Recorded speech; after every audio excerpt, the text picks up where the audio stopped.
In your control panel, find the Domain Setup icon in the Account Manager section. Click the Add New button in the upper right part of the page. On the Create Domain page, enter the domain name for the desired new domain name in the Domain field.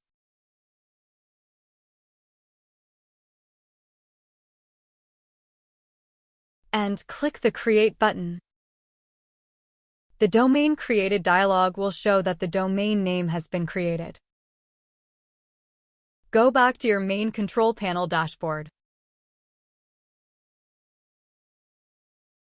Click the File Manager icon.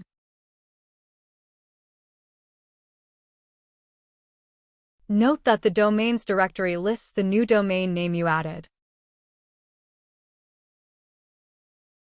You can add files into the public HTML subdirectory under this added domain to access them via the new domain's website. Subscribe to our YouTube channel to be notified of new tutorial videos.